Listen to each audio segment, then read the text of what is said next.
I'm in the Food and Ag Product Center across the road. My position is the value-added commodities economist, I think is what the title was on that position when I was hired back in '97 across the road in the Food and Ag Product Center.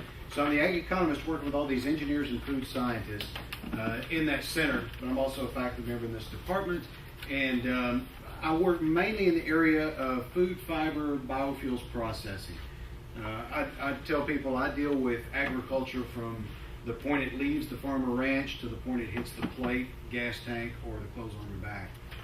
So that's typically what I'm involved with. And I've got a few journal articles down there, just some things I've done the last few years that have been published. We have a few more that are out there related to the cost of sodium reduction policy. That was Amanda Weaver's thesis project. If y'all know who Amanda is, Dr. Campeachy was her advisor. But I approached Campeachy with the idea for this project based on a discussion I'd had with a food scientist that was on this national panel to come up with sodium reduction recommendations for FDA.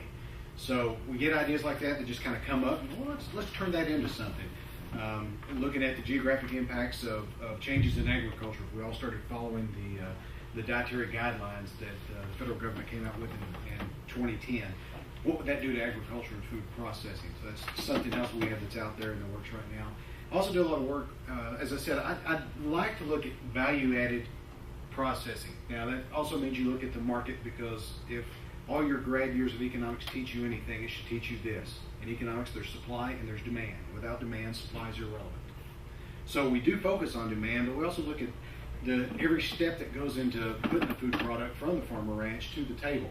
So I've done a lot of work with Dr. Kinkle and Dr. Eplin and some of the folks from biosystems and ag engineering and some of the food science folks on templates, looking at the feasibility of constructing and operating a food operation, food processing plant, or a biofuels plant. And so Dr. Kinkle and I started out several years ago with a little template, because we kept having people call and say, well, we're interested in this, or we're interested in doing that. And he was the co-ops guy and I was the foods guy, so we tried to figure out, well, what's the easiest way to kind of create a little tool that we can put online, and people can use that instead of just calling us all the time.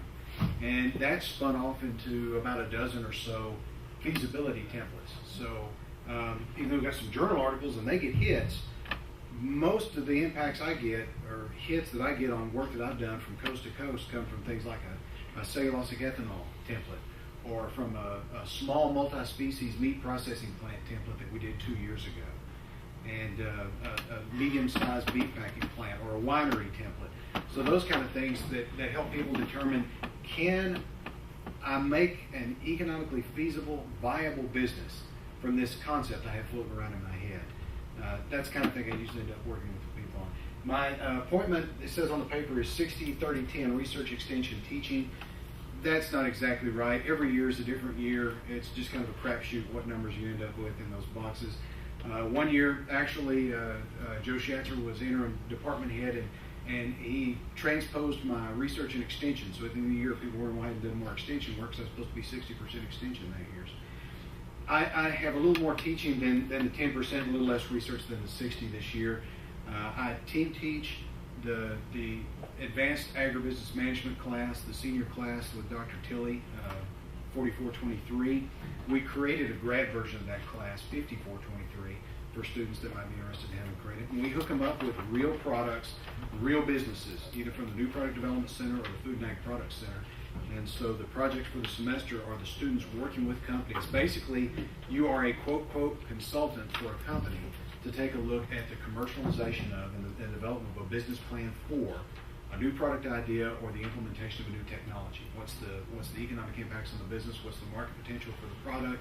That sort of thing. So that's basically what I do. If you got some ideas about things you're interested in, let me know. I may be able to come up with some funding from somewhere to maybe pursue that for a thesis or dissertation idea.